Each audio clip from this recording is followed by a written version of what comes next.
మరి నేను ఈరోజు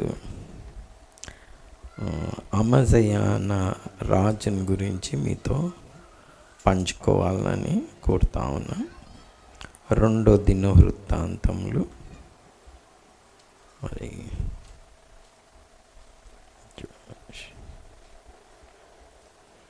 25వ అధ్యాయం, 2 దినవృత్తాంతములు 25వ అధ్యాయంలో ఈయన ఒక చరిత్ర మనం అక్కడ చూస్తా ఉన్నాం.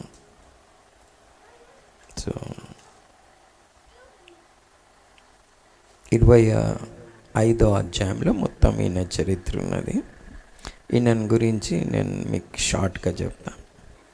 ఈయన మనము మరి 25వ సంవత్సరంలో మరి ఈయన రాజు అయ్యిండు. అండ్ 29 సంవత్సరాలు ఈయన ఏలుబడి చేసిండు. మరి 2వ వచనం ఈయన గురించి ఇంపార్టెంట్ ఉన్నది. ఓకే, చేద్దాం మనం. 2వ వచనం, 25వ అధ్యాయం 2వ వచనం, 2 దినవృత్తాంతములు 25వ అధ్యాయం 2వ వచనం. అతడు యెహోవా దృష్టికి యథార్థముగా ప్రవర్తించెను గాని అతడు యెహోవా దృష్టికి యథార్థుడుగా ప్రవర్తించెను గాని పూర్ణ హృదయంతో ఆయనను అనుసరింపలేదు. సో ఈయన ఒక క్వాలిటీ ఏంటంటే 2వ వచనంలోనే ఈయన గుణలక్షణంని గురించి చెప్పబడుతున్నది. ఈయన యథార్థంగా ప్రవర్తించండు కానీ పూర్ణ హృదయంతో యెహోవాని ప్రేమించలే, లేకుంటే ఆశ్రయించలే. కానీ యథార్థంగా ఉన్నట్టు చూసాం. మళ్ళీ చేద్దాం, చూడండి. ఆ వచనం చాలా ఇంపార్టెంట్. ఇదే మన సారాంశం ఈరోజు. ఓకే, చేద్దాం. అతడు యెహోవా దృష్టికి యథార్థముగా ప్రవర్తించెను గాని పూర్ణ హృదయముతో ఆయనను అనుసరింపలేదు. చూడండి, యథార్థంగా ప్రవర్తించాడంట కానీ పూర్ణ హృదయంతో యెహోవాని ఆశ్రయింపలేదు. సో ఈయన ఏం చేస్తాడంటే మరి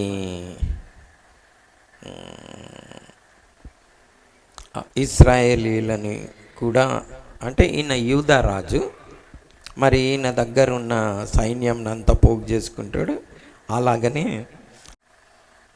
100 తలాంతుల వెండి ఇచ్చి ఇశ్రాయేలీలను కూడా 1,00,000 మందిని ఈయన ఏమంటాడంటే తెచ్చుకుంటాడు అనమాట సైన్యంని. అప్పుడు ఒక దేవుని సేవకుడు ప్రవక్త అయిన దగ్గరకు వచ్చి, మరి ఇశ్రాయేలీలు విగ్రహారాధన చేస్తున్నారు కాబట్టి దేవుడు వారితో లేడు, కాబట్టి నువ్వు వారిని తీసుకొని యుద్ధానికి పోతే నువ్వు యుద్ధము ఓడిపోతావు అని చెప్తాడు.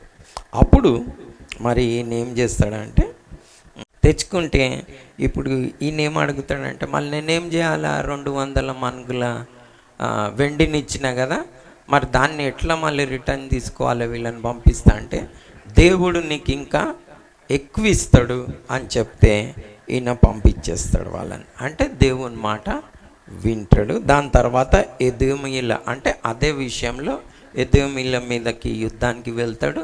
యుద్ధానికి వెళ్ళి వారిని జయిస్తాడు. జయించి ఏం చేస్తాడో తెలుసా, అక్కడి నుంచి మరి వాళ్ళ విగ్రహాలను తెచ్చుకుంటాడు జయించి. 14వ వచనంలో చూద్దాం. అమజ్యా ఎదోమీయులను ఓడించి తిరిగి వచ్చిన తరువాత అతడు షెయీరు వారి దేవతలను తీసుకొని వచ్చి తనకు దేవతలుగా నిలిపి వాటికి నమస్కరించి ధూపము వేసెను. అందుకొరకు యెహోవా కోపము అమజ్య మీద రగులుకొనెను. ఆయన అతని యుద్ధ ప్రవక్తను ఒకని పంపగా అతడు, నీ చేతిలో నుండి తమ జనులను విడిపింప శక్తి లేని దేవతల యుద్ధ నీవెందుకు విచారణ చేయుదువని అమజ్యాతో అనెను. అతడు అమజ్యాతో మాట్లాడుచుండగా రాజు అతని చూసి, నీవు రాజు యొక్క ఆలోచనకర్తలలో ఒకడైతివా, ఊరుకొనుము, నేను నిన్ను చంపనేలా అని చెప్పగా, ఆ ప్రవక్త, నీవు ఇలాగు చేసి నా ఆలోచనను అంగీకరింపకపోవుట చూచి దేవుడు నిన్ను నశింపజేయును ఉద్దేశించి ఉన్నాడని నాకు తెలియనని చెప్పి ఊరకొనెను. చూడండి, ఒక దగ్గరనేమో దేవుని మాట విన్నాడు, అదే దగ్గరికి పోయి ఎదోమీయులతో యుద్ధం చేసి జయించి ఏం చేశాడు, అక్కడ దేవతలని తెచ్చుకున్నాడు, ఆరాధించాడు. మళ్ళీ ప్రవక్త వచ్చి చెప్పిండు ఏమని, నువ్వు ఇట్లెందుకు చేస్తున్నావు అని అంటే ఏమంటాడు, నువ్వు నాకు అడ్వైజ్ ఇయ్యనీకి నువ్వెవరు, నేను నిన్ను మరి ఎందుకు చంపేయాలి, అనవసరంగా ఇక్కడి నుంచి వెళ్ళిపో అని అంటాడు. కానీ ఆ ప్రవక్త మాట విన్నాడు. ముందుగా ఒక ప్రవక్త మాట చెప్తే ఏం చేస్తాడు, వింటాడు. ఎంత లాస్కి, 200 మనుగుల ఎండి లాస్కి ఈయన మాట వింటాడు, దేవుడు ఇస్తాడంటే. కానీ ఇక్కడ పోయి మరి అదే దేవుడు ఆయనకి జయం ఇచ్చినందుకు ఏం చేస్తాడు, అక్కడ దేవతలను తీసుకొని వస్తాడు, మరి పూజిస్తాడు. ప్రవక్త మళ్ళీ గద్దిస్తాడు, దేవునికి కోపం వస్తుంది. మరి దేవుడు అతన్ని గద్దిస్తాడు ప్రవక్త ద్వారా, కానీ మాట విన్నాడు. మళ్ళీ మాట వినకుంటే ఏం చేస్తాడంటే పోయి ఇజ్రాయెల్ రాజుతోటి యుద్ధం చేస్తాడు, యుద్ధము ఓడిపోతాడు. ఇది ఈయన చరిత్ర. ఓకేనా? ఇప్పుడు మనకి ఈయన గురించి ఏం చూస్తూ ఉన్నాం, అతడు యెహోవా దృష్టికి యథార్థవంతుడుగా ఉండేను, కానీ పూర్ణ హృదయంతో మరి ఏం చేయలే, యెహోవాని అనుసరించలే. సో మన ఈ రాజు నుండి మనం నేర్చుకోవాల్సిన విషయం ఏంటంటే, మనము అలాంటి వారంగా ఉన్నామా? యథార్థంగానైతే మరి యెహోవాని దృష్టికి ఉన్నాం, కానీ మరి పూర్ణ హృదయంతో యెహోవాని ఆశ్రయిస్తున్నామా అంటే అర్థమైంది, ట్రస్ట్ చేస్తున్నామా, ఆశ్రయించట అంటే పూర్తిగా ఆధారపడతా ఉన్నామా, లేదా ఇంకా దేని మీదైనా ఆధారపడతాం. ఇది చాలా డేంజరస్ గుణం. మనం అనుకోకూడదు, మనము మరి చాలా మట్టుకు ఈ గుణం ఏదైతున్నదో ఉన్నవారు మరి చాలా మట్టుకు చెడిపోతారు. ఇది సొలొమోన్ని గురించి కూడా అలాగనే చెప్పబడినది. మొదటి రాజుల గ్రంథం ఏదైతే ఉన్నదో చూడండి, మొదటి రాజుల గ్రంథము 11వ అధ్యాయంలో సొలొమోన్ గురించి కూడా ఇలాంటి మాటలే రాయబడిన. అంటే పూర్ణ హృదయంతో మరి యెహోవాని వెంబడించలేదు అన్నట్టు మనం చూస్తాం. ఈ ప్రకారము 11 ఈ ప్రకారము సొలొమోను యెహోవా దృష్టికి చెడు నడత నడిచి తన తండ్రి అయిన దావీదును అనుసరించినట్లు యథార్థ హృదయముతో యెహోవాను అనుసరింపలేదు. చూడండి, యథార్థ హృదయంతో యెహోవాను ఏం చేయలే, ఆశ్రయించాలి.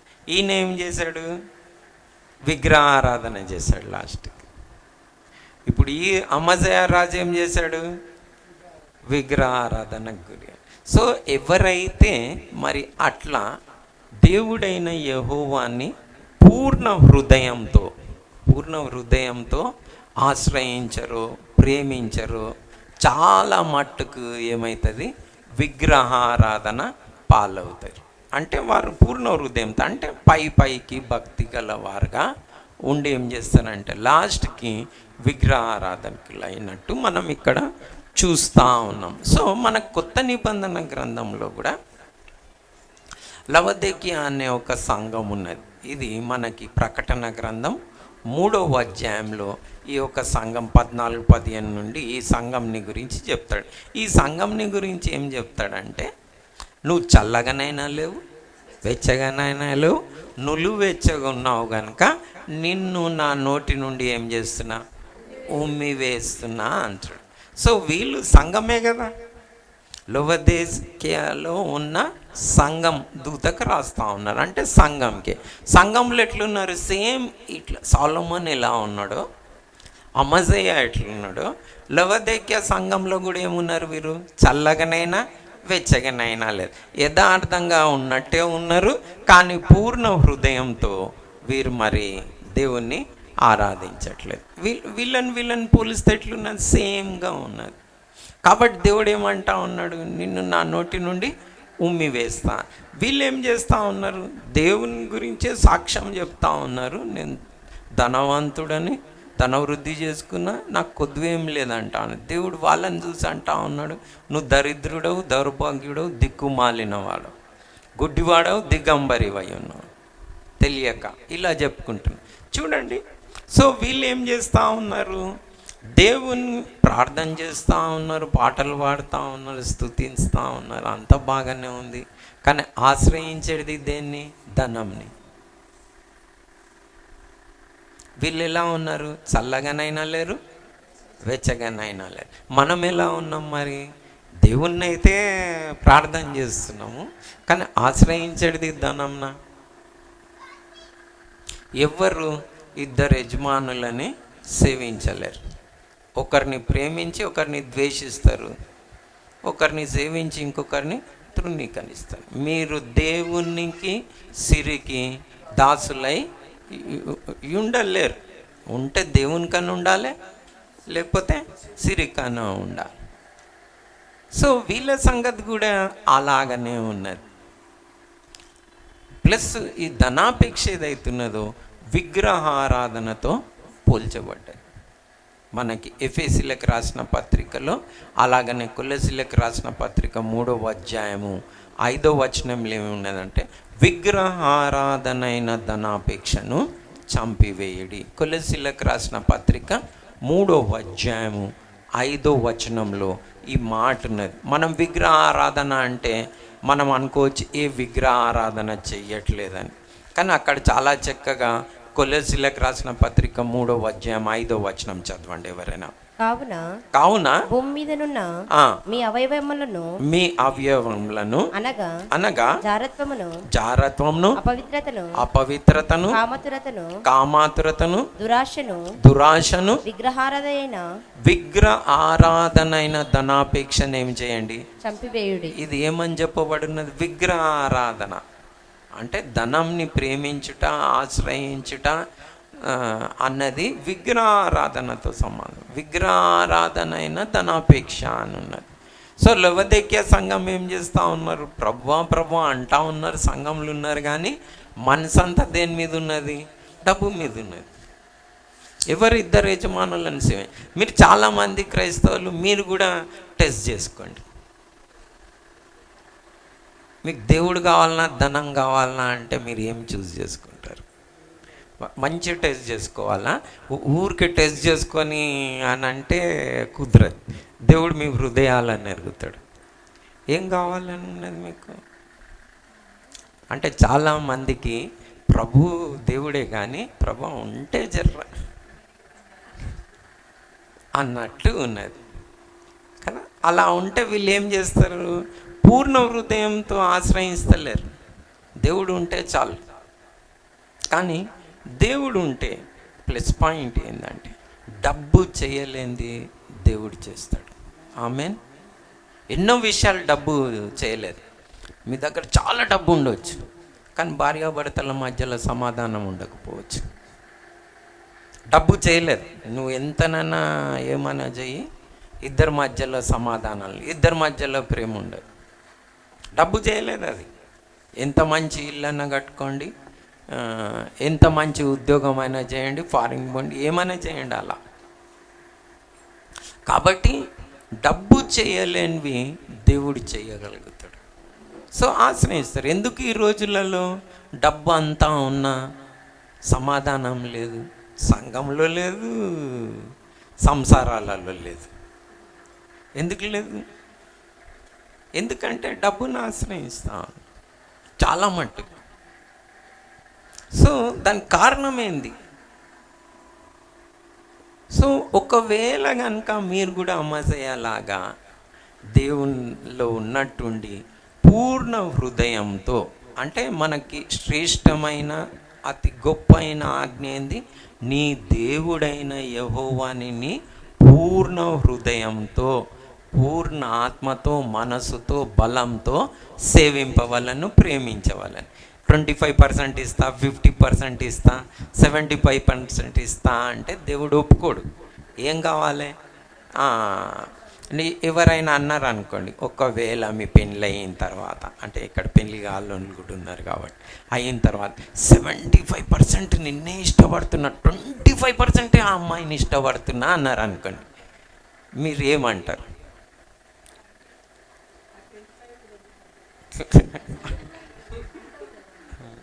కదా, ఒప్పుకుంటారా మీరు?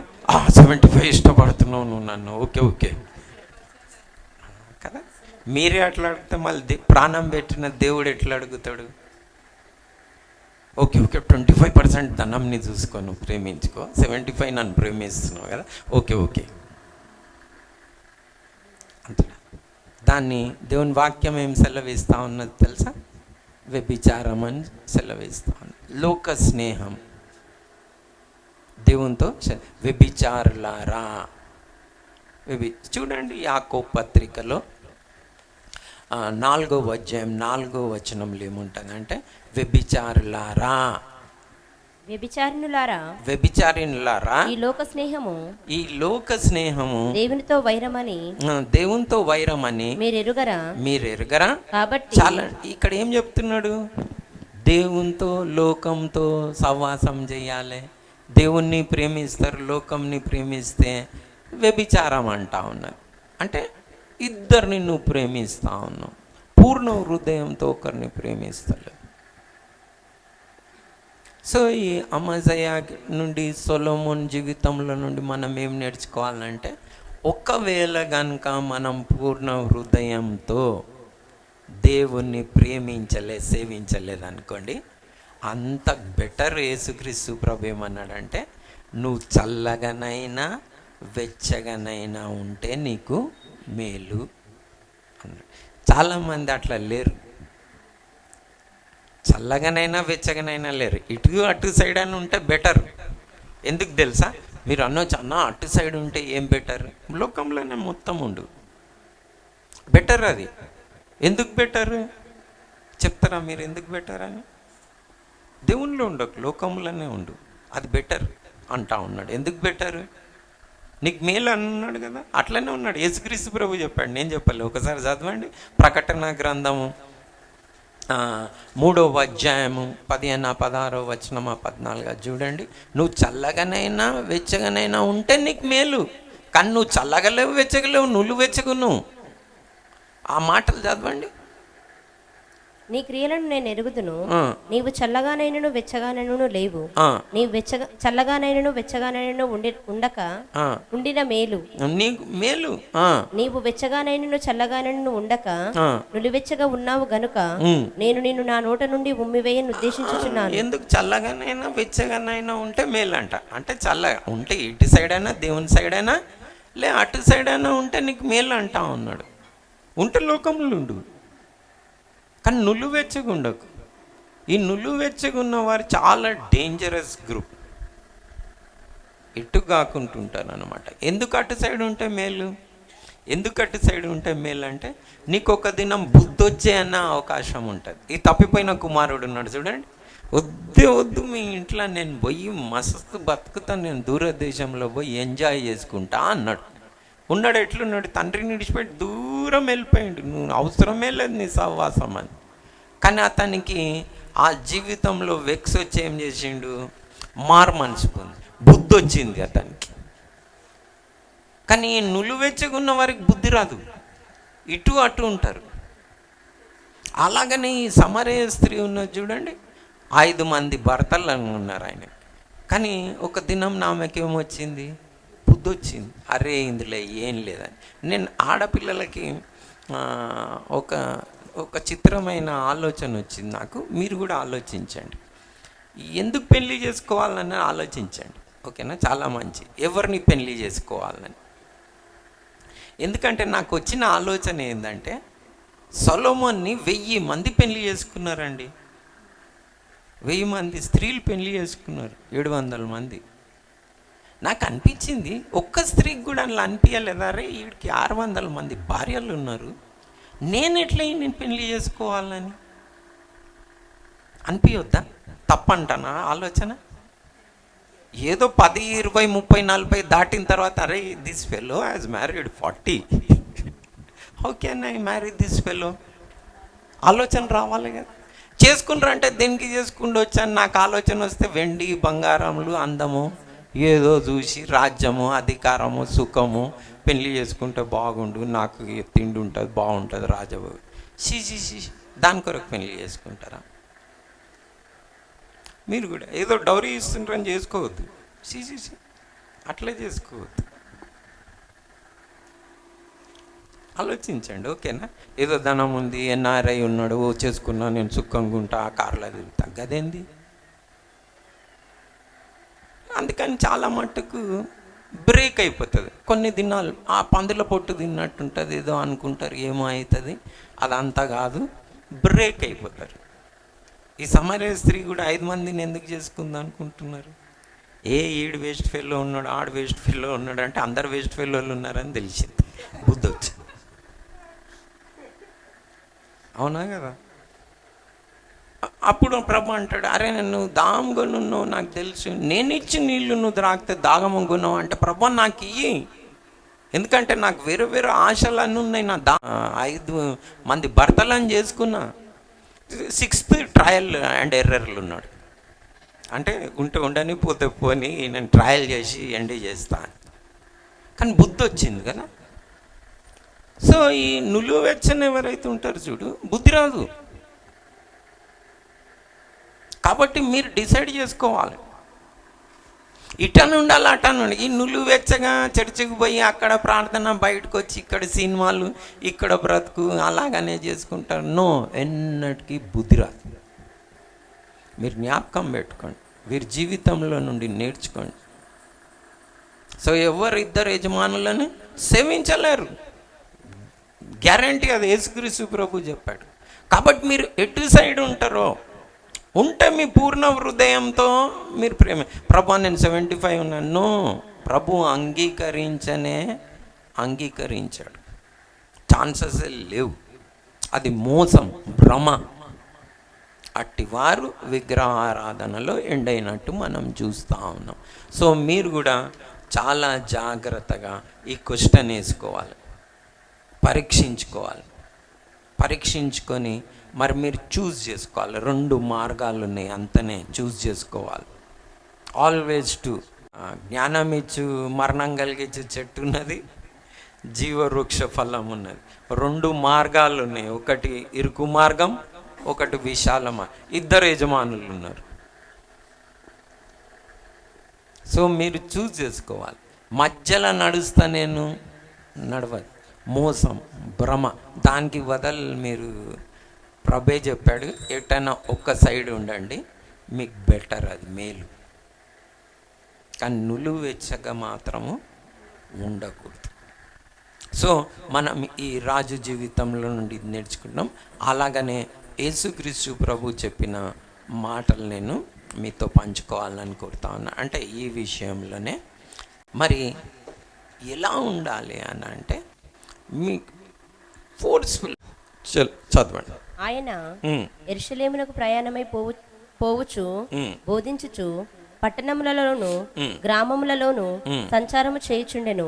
ఒకడు, ప్రభువా, రక్షణ పొందువారు కొద్దిమందేనా అని ఆయన అడగగా ఆయన వారిని చూచి, ఇరుకు ద్వారమున ప్రవేశింప పోరాడుడి. ఇరుకు ద్వారమున ప్రవేశించుటకేం చేయండి? పోరాడుడి. ఆ వర్డ్ మీరు నోట్ చేసుకోవాలి, పోరాడుడి.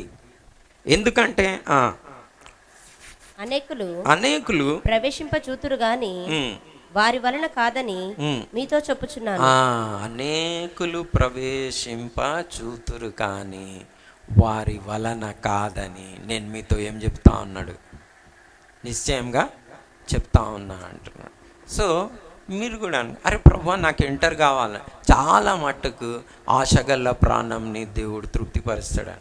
ఆశగల్ల ప్రాణంని తృప్తిపరుస్తా అని ఉన్నదా, పోరాడమని ఉన్నదా? కొంచెం గట్టి చెప్పండి. మీరు అనుకోకండి ఆ వచనాలు చదివితే ఆశగల్ల ప్రాణాన్ని తృప్తిపరుస్తాడని.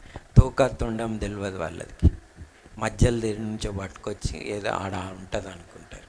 అందరు ఓకే అంటారు. ఆడ ఉందా అట్లా? ఏమని ఉన్నది? పోరాడుడి అని ఉన్నది.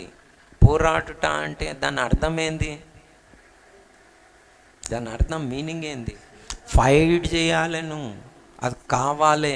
ఎలా నువ్వు ఫారిన్ పోవాలంటే దినం రాత్రి పగలు చదువుతున్నావో, టెస్ట్లకు ప్రిపేర్ అవుతున్నావో, ఆశలు ఉన్నాయో, ఎన్ని సంవత్సరాలు నువ్వు గడిపినావో, నీకు 50,000 1,00,000 రూపీస్ పేమెంట్ కావాలంటే ఏమేమి చేసినావు పాపా నువ్వు?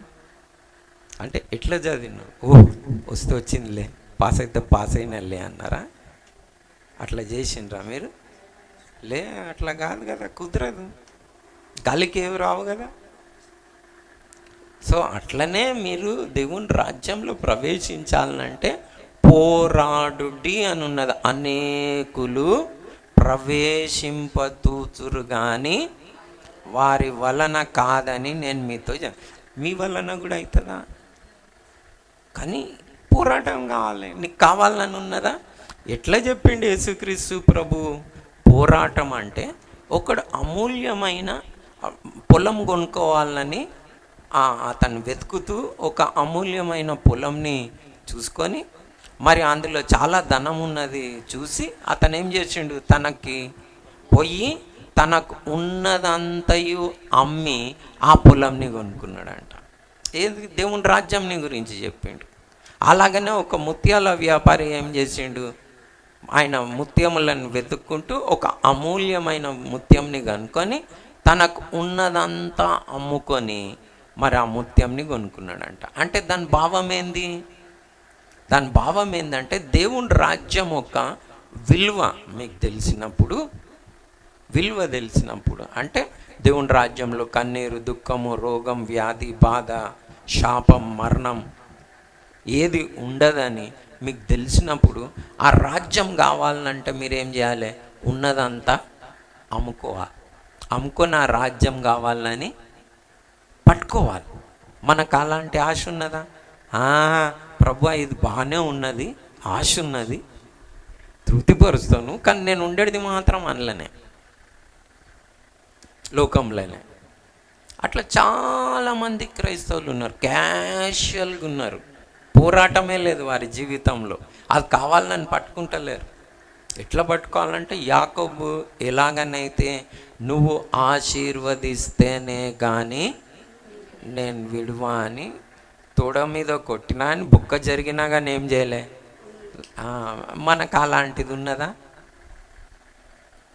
అలాంటి పోరాటం చేస్తున్నామా? లేదు. చూస్తేనే చూస్తలే, ఇంకా దానికి తోడు చాక్లెట్లు, బిస్కెట్లు, బిర్యానీలు పెట్టేటట్టు. అరే రా, నీ ఉన్న కష్టాలన్నీ తిడతాయి, నీ అన్నీ అయిపోతాయి, నువ్వు స్వస్థపరుస్తావు, దేవుని రాజ్యం చాలా వెళ్ళిపోతావు అని చెప్పేటోళ్ళు బొచ్చెడు మంది ఉన్నారు. పోరాడమని చెప్పేటోళ్ళు ఎవరినైనా చూస్తుండ్రా మీరు? మీరు వింటుండ్రా? అట్లా ప్రభు చెప్పిన మాటలు ఇవి. అలా వెతికి ఉన్నదంతా అమ్ముకొని దేవుని రాజ్యంని చూస్తుండ్రా? ఏం తిందుమో, ఏం తాగుదుమో, ఏం ధరించుకుందుమో అని చింతిస్తుండ్రా? లేకుంటే మొదట దేవుని రాజ్యం అయిన నీతిని వెతుకుతుండ్రా? మరి అందులోనే తెలిసిపోతుంది కదా మనం ఏ స్టైల్లో ఉన్నామని. అలాంటివి ఉంటే ఎక్కడ ఎండ్ అవుతారు? విగ్రహారాధనలో ఎండ్ అవుతారు. కాబట్టి పూర్ణ హృదయంతో నీ సైడ్ ఏ సైడ్ నువ్వు ఎవరిని వెంబడించాలనుకుంటున్నావు ముందే ఆలోచించుకోవాలి. ప్రభు చెప్పాడు, శిష్యుడు కావాలంటే కూడా చెప్పాడు. ఇదే 14వ అధ్యాయం, ఇది 13వ అధ్యాయంలో చూసినాం కదా. ఇప్పుడు 14వ అధ్యాయంలో చూడండి. 14వ అధ్యాయంలో యేసుక్రీస్తు ప్రభు సేమ్ మాటలు చెప్పాడు. ఎవడైనాను నన్ను వెంబడింపకూడితే, ఇప్పుడు ఈయనని అద్భుతాలన్నీ చూసిండ్రు, చేసే అద్భుతాలన్నీ చూసి గొప్ప జన సమూహం ఆయనని వెంబడిస్తూ ఉన్నది. 25వ వచనం, 14వ అధ్యాయం 25వ వచనం. బహుజన సమూహములు ఆయనతో కూడా వెలుచున్నప్పుడు ఆయన వారి తట్టు తిరిగి, ఎవడైనను నా యొద్దకు వచ్చి తన తండ్రిని, తన తల్లిని, భార్యను, పిల్లలను, అన్నదమ్ములను, అక్క చెల్లెళ్లను, తన ప్రాణమును సహా ద్వేషింపకుంటే వాడు నా శిష్యుడు కానేరడు. మరియు ఎవడైనను తన సిలువను మోసుకొని నన్ను వెంబడింపని ఎడల వాడు నా శిష్యుడు కానేరడు. మీలో ఎవడైనను ఒక గోపురము కట్టింపగోరిన ఎడల దానిని కొనసాగించుటకు కావలసినది తన యొద్ద ఉన్నదో లేదో అని కూర్చుండి తగులబడి తగులబడి మొదట లెక్క చూచుకొనిన ఎడల అతడు దాని పునాది వేసి ఒకవేళ దాన్ని కొనసాగింపలేకపోయినందున చూచువారందరూ ఈ మనుషుడు కట్ట మొదలు పెట్టును గాని కొనసాగింపలేకపోయినని అతని చూచి ఎగతాళి చేయసాగుదురు. మరియు ఏ రాజైనను మరి ఒక రాజుతో యుద్ధము చేయబోవునప్పుడు తన మీదికి 20,000 మందితో వచ్చువానిని 10,000 మందితో ఎదిరింప శక్తి తనకు కలదో లేదో అని కూర్చుండి మొదట ఆలోచింపడా. శక్తి లేని ఎడల అతడు ఇంకను దూరముగా ఉన్నప్పుడే రాయబారము పంపి సమాధానము చేసుకుని చూచును గదా. ఈ ప్రకారమే మీలో తనకు కలిగిన దంతయు విడిచిపెట్టని వాడు నా శిష్యుడు కానేరడు. ముందుగానే ఆలోచించుకోమంటా ఉన్నాడు. పిలిచిండా యేసుక్రీస్తు, రండి స్వస్థపరుస్తా, మీకు అన్ని ఇస్తా రండి అని ప్రభు చెప్పాలి. వీళ్ళైతే ఏం చెప్తా ఉన్నారు కదా, రండి రండి. ప్రభు ఏం చెప్పిండి, ఎవరైనా నన్ను వెంబడించకూడితే ఎంత కండిషన్స్ ఉన్నాయి కదా, దడలేసి వెళ్ళిపోవాలి. అవునా కదా పాప? కానీ అలా చెప్పట్లేదు. అందుగురించి నన్ను ఎవరైనా పిలిస్తే ఒకసారి చెప్పాలని అనుకుంటా. ఉన్న చర్చ్ కాలే అయితే నన్ను అడగొద్దు బాబు, ఎందుకంటే నేను చెప్పేది ఇట్లా చెప్పాలని అనుకుంటున్నాను కదా. చెప్పట్లేదు అట్లా, తనకున్నదంతా విడిచిపెట్టండి. అలాగనే యేసుక్రీస్తు ప్రభు ఏమి, ఆ ధనవంతుడు కూడా వచ్చాడు, ప్రభువా నా నిత్య జీవం పొందాలంటే ఏం చేయాలన్నాడు. ప్రభు అన్నాడు, ఆజ్ఞలు గైకు అంటే ఈయన అన్నాడు, గైకుంటున్నా. కానీ ఆయన కూడా సేమ్ ఈ కేటగిరీకే చెందుతాడు. ఏమన్నాడు, నీకు కొద్దు ఒక్కటి ఉన్నది, ఏంది, నీ ఆస్తి నమ్మి 75-25 కేసు అన్నాడు. అంతే, ఆట ఫెయిల్ అయింది. ఎంత భాగ్యం పొడగొట్టుకున్నాడు కదా.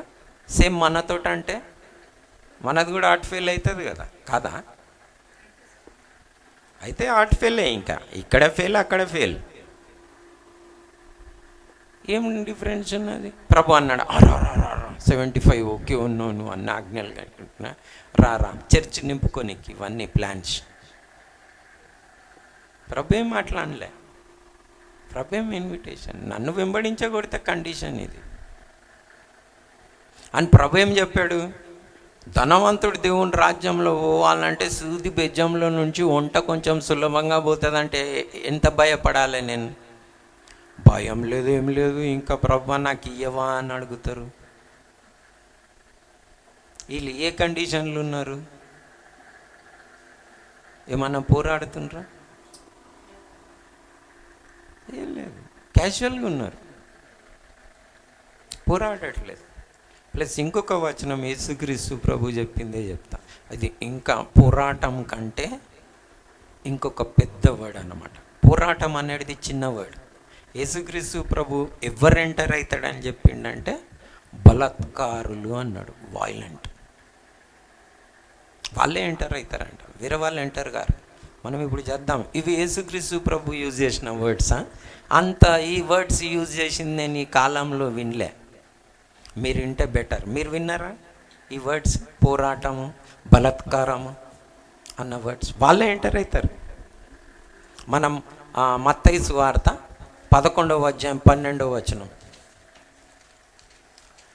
మత్తయి సువార్త 11వ అధ్యాయం 12వ వచనమేనా? చూడండి.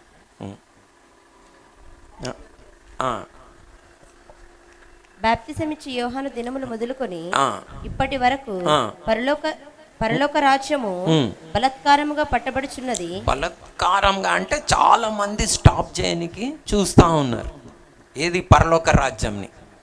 కానీ ఏ శక్తి కూడా పరలోక రాజ్యంని ఏం చేయలేకపోయింది? స్టాప్ చేయలేకపోయింది. అంటే ఇప్పుడున్న ఏవైతే దేశాలు ఉన్నాయో చూడండి, చాలా కచ్చికాయలు, ఏవైతే నీరో అలాంటి చక్రవర్తులు ఉన్నారు చూడండి, అట్లా క్రైస్తవులను కాల్ చేస్తుంటే వాయిలను వాయించుకుంటున్నాడు నీరో. ఊర్లు తగలబెట్టేసిండ్రు, క్రైస్తవులను సింహాల బోన్లలో వేసేసిండ్రు, కాల్ చేసిండ్రు, అలా విపరీతంగా హింసించిండ్రు. అలా ఎంతోమంది రాజులు, మహారాజులు, చక్రవర్తులు దేవుని రాజ్యంని ఆపాలని చూసిండ్రు. ఎవరి వలన అయ్యిందా? ఎవరి వలన అయ్యలే. ఇంకెవరి వలన అవుతుందా? ఎవరు? యేసుక్రీస్తు ప్రభు చెప్పాడు, ఈ బండ మీద నేను సంఘాన్ని కడతా, పాతాళ లోక ద్వారాలు దీని ఎదుట నిల్వలేవు, ఎవ్వరు ఆపలేరు సంఘంని. ఈ రాజ్యం విస్తరిస్తుంది. బలత్కారంగా ఏం చేయబడుతుంది? పట్టబడుతుంది. కానీ ఎవ్వరు దీన్ని పట్టలేకపోతుంది. ఎవరైనా ఆపినరా? విస్తరిస్తే ఉన్నదా లేదా? ఆ దినం మొదలుకొని ఈ దినం వరకు ఎన్ని వ్యతిరేకాలు ఉన్నాయి ఎన్ని దేశాలలో, కానీ ఎవరైనా ఆపగలుగుతుండ్రా? ఎవరు ఆపలేరు కూడా, ఎవరి తరం కూడా కాదు. ఈ బండ మీద పడినోడు తునాతునకలు అవుతాడు, కానీ ఈ బండ వేరే మీద పడితే పొడైపోతాడు అన్నట్టు. ఆపలేరు. బలత్కారంగా పట్టబడుతుంది. కానీ ఎవరు ఎంటర్ అవుతారో కింది వచనంలో ఉన్నది చూడండి. బలత్కారులు దానిని ఆక్రమించుకొనుచున్నారు. బలత్కారులు దాన్ని ఏం చేస్తున్నారు? ఎవరు? బలత్కారులు. బలత్కారులు అంటే ఏందో తెలుసా? ఏమైనా కానీ నాకు కావాలి, కొట్టు తిట్టు అంటే. యాకోబు పోరాడిండు. బలత్కారులు అంటే ఇంకా టెరిఫిక్ అన్నమాట. బలత్కారులు అంటే నేను ఒక చిన్న ఉదాహరణ చెప్తా, ఓకేనా? అంటే ఒక ఏమంటారు, దివ్యభారతి అనే ఒక యాక్టర్ ఉండే. దివ్యభారతి అంటే మీకు తెలుసో తెలియదు, చూడండి, ఓకేనా? ఒక బాబుకి దివ్యభారతి, ఒక బాబుకి ఆ అమ్మాయితో లవ్ అయిపోయింది. సో ఆమెది ప్రోగ్రామ్ ఇక్కడ కంట్రీ క్లబ్లో, నేను అనుకుంటున్నా, అవును, లేదో ఏదో ఒక క్లబ్లో, కంట్రీ క్లబ్ అనుకుంటున్నాను. అందులో దాండియా ప్రోగ్రామ్ అయింది. దాండియా ప్రోగ్రామ్ అంటే గర్బాకి ఆడతారు కదా, దసరాకి కోలాటం ఆడతారు కదా. అయితే ఎక్కడ కలుసుకునే అవకాశం లేకుండా లవ్ అయిపోయింది. ఏం చేద్దాం? కానీ దాండియా ఆడుతుండ్రంటే ఆ కంట్రీ క్లబ్కి పోయిండు, ఎంట్రీ అయ్యిండు. ఎంట్రీ అయిపోయిన తర్వాత మరి దివ్యభారతి ఆడుతుంది, ఈవిడు కూడా ఆడుతుండే అనమాట. ఎట్లా ఛాన్స్ రాగానే దివ్యభారతిని గట్టిగా పట్టుకుంటాడు. గట్టిగా పట్టుకొని ఐ లవ్ యూ అంటుండే. వేసి దమ్మిడి దమ్మిడి దమ్మిడి దమ్మిడి బాడీ గార్డులు కొడుతున్నారు. కిత్నా భీ మారలో ముజే అని ఇది రియల్ స్టోరీ. నీకెట్లా తెలుసురా ఇంత కేసు అంటే, అందులో నేను కూడా ఉన్నా అన్న అంటున్నాడు.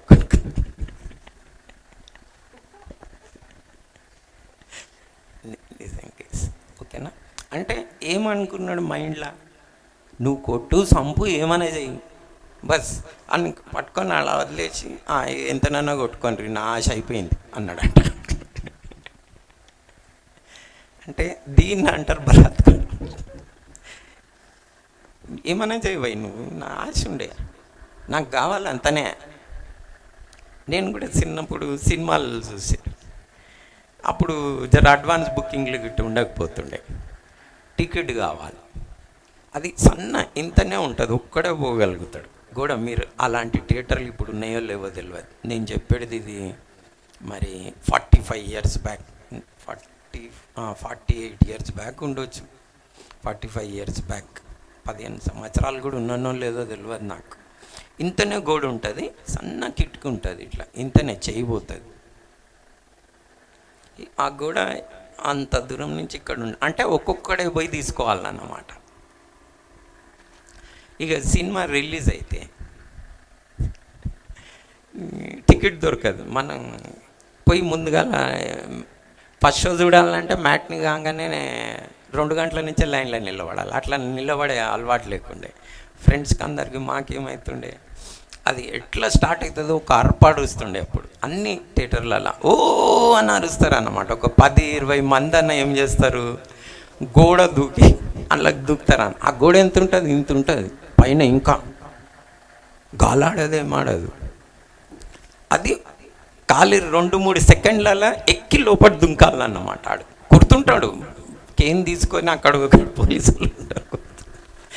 కానీ ఎంత షోక్ ఉంటుండేనంటే ఎన్నైనా దెబ్బలు కొట్టని ఒక ఛాన్స్ ఇట్లా దొరకంగానే ఫట్ పట్టను ఉరికిపోయి వాళ్ళ మధ్యలో దుంకుతుండే అన్నమాట. కిందున్నోడు గుద్దుతాడు, తంతాడు, గిచ్చుతాడు, కొరుకుతాడు, ఏమైనా చేయి, నువ్వు నాకు టికెట్ కావాలి అని టికెట్ తీసుకొని వస్తాడు. దాన్ని బలాత్కారం అంటారు. అంటే ఎట్లా మనకు దేవుని రాజ్యం కావాలని అట్లా పోరాడాలంట. తన్నుకో, గుద్దుకో, ఏమైనా చెయ్యి, సంపు, నాకు మాత్రం దేవుని రాజ్యం కావాలి అన్నది బలాత్కారం. బలాత్కారమా ఇక్కడ మంచి పిలిచి పెట్టి ప్లేట్లో రా రా, అది ఇస్తా, ఇది ఇస్తా అంటే అసలు దేవుని రాజ్యంని గురించి అట్లా ప్రకటిస్తుండ్రా? మీరు మోసపోకండి. ఆమేన్. మీరు మోసపోకండి. ఎవరు ప్రవేశిస్తారు? పోరాడేవారు. బలత్కారులు దాన్ని ఏం చేస్తారు? ఆక్రమించుకుంటారు. ఎన్నన్నా కొట్టు, ఏమన్నా చెయ్యి, నాకు కావాలి అన్నవాళ్ళు అలా ఉండాలి. ఏదో 75-25, 50-50 నులువెచ్చగుండి నేను పరలోకానికి పోతా ఈ రాజులాగా విగ్రహ ఆరాధికులు అయిపోతుంది. చాలామంది క్రైస్తవుల జీవితం అలా అవుతుంది. అలాంటి వారు మనం చూస్తూ ఉన్నాం. కాబట్టి మనం అందరం కూడా ప్రభువా మరి నేను పూర్ణ మనసుతో 1-2% కొడతా, పూర్ణ మనసుతో కావాలి. నేను పోరాడుటకు మరి బలాత్కారంగా చేసుకుంటాను. నాకు ఇంగ్లీష్లో మంచిగా అనిపిస్తుంది, the violent will take it by force. బలాత్కారులు దాన్ని ఏం చేస్తారు? ఆక్రమే. విత్ ఫోర్స్ అంటే నువ్వు ఇయ్యా అంటే కూడా తీసుకున్నాడు అన్నమాట. నాకు కావాలి అంతనే. Violent take it by force. బలాత్కారులు దాన్ని ఆక్రమించుకుంటారు. సో మీరు కూడా ఏదో క్యాషువల్గా అట్లా వచ్చి, నేను ఈ మధ్యలో చెప్తా ఉన్నా కదా, మళ్ళీ ఇంకొకసారి చెప్తా, ఇలా పాటలు పాడి డ్యాన్స్ ఆడమంటే ఆల్ నైట్ చేస్తాను నేను. ఇంకేమైనా రికార్డు సృష్టించమంటే 7 దినాలు కూడా నాన్ స్టాప్ ఆడమంటే మనం అందరం చేయడానికి తయారా లేదా? మీరు రికార్డ్ బ్రేకింగ్ వర్షిప్ ఏంటంటే 7 days నాన్ స్టాప్ అంటే కూడా చేయొచ్చు, ఏముంది. కానీ నిజంగా ప్రభు కొరకు సిలువ మోసుకొని ఉపేక్షించుకొని చేసేవారు, వెంబడించేవారు తక్కువైపోయింది, అర్థమైపోయింది. మీరు అలా ఉండదు. సో వీళ్ళందరి జీవితంలో నుండి ప్రభు చెప్పిన మాటల నుండి మనం నేర్చుకున్నాం. నో 50-50, 75-25. పూర్ణ హృదయంతో. ఎలా? పూర్ణ హృదయంతో మనం దేవుడైన యెహోవాని ప్రేమించాలి, పోరాడాలి. మరి బలాత్కారంగా మనం దాన్ని ఏం చేయాలి? పట్టుకోవాలి. అలాంటి ఒక పట్టుదలతో ఉన్నవారు అలా పట్టుకొని ఏం చేయాలంట? అట్లా తీసుకొని వచ్చేవారు. ఏమని ఉన్నదో తెలుసా? అట్లా తీసుకొని ఆ సర్టిఫికేట్ ఉండాలంట చేతిలో. అధికారం అని ప్రకటన గ్రంథంలో ఉన్న చూడు, ఆశ గలవారు కాదు, అధికారం గలవారు. ప్రకటన అధికారం గలవారై ఆ గుమ్మంల నుండి 22 ప్రవేశించువారు. ఆ హక్కు గలవారు. కరెక్ట్. 14వ అదే హక్కు గలవారు, అథారిటీ అని ఇండ్లున్నది. చదవండి. జీవవృక్షమునకు హక్కు గలవారై, జీవవృక్షమునకు హక్కు గలవారై గుమ్మముల గుండా ఆ పట్టణంలోనికి ప్రవేశించినట్లు తమ వస్త్రములను ఉదుక్కొని వారు ధన్యులు. రైట్. హక్కు గలవారు లేదా అధికారం గలవారు, హక్కు గలవారు. రైట్. నన్ను ఇట్లా పోరాడి వచ్చిన, నేను సర్టిఫికేట్ తీసుకొని వచ్చిన, ఆశ గల ప్రాణంగా హక్కు కావాలి. అచ్చా, మనకి మొదటి యోహాన్ పత్రిక 1వ అధ్యాయం 12వ వచనం అక్కడ యూజ్ చేయబడ్డది. అధికారం ఇచ్చాను, హక్కు సంపాదించుకోవాలి.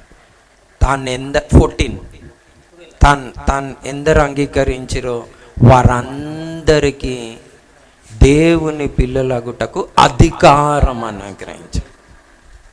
అగుటకు కాలే, మనం కావాలి. ఆ అధికారాన్ని తీసుకొని అందరినీ జయించుకుంటూ హక్కు సంపాదించుకోవాలి. ఎలా?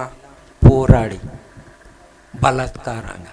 నాకు అది కావాలి, సో ఇది అథారిటీ తోటి రైట్స్ తీసుకొని పోవాలి. ఆశ గల ప్రాణం కాదు, హక్కు రైట్, హక్కు. మీరు ఈ వర్డ్ జ్ఞాపకం పెట్టుకోండి, లైఫ్లో మర్చిపోద్దు. ఎవరికైనా చెప్తే నీకు ఆశ తెలుసు కానీ హక్కు తెలుసా అని అడగండి ఒక్క వర్డ్లో. ఎందుకంటే చాలామందికి ఆశ గల ప్రాణమే తెలుసు, హక్కు తెలియదు, ఈ వచనం తెలియదు. చదివినా కానీ అది బ్రెయిన్కి ఎక్కదు. హక్కు గలవారై, అధికారం. సో మీరు అలాంటి వారుగా పోరాడాలి. No double mindedness. ప్రార్థన చేసుకుందాం మనం.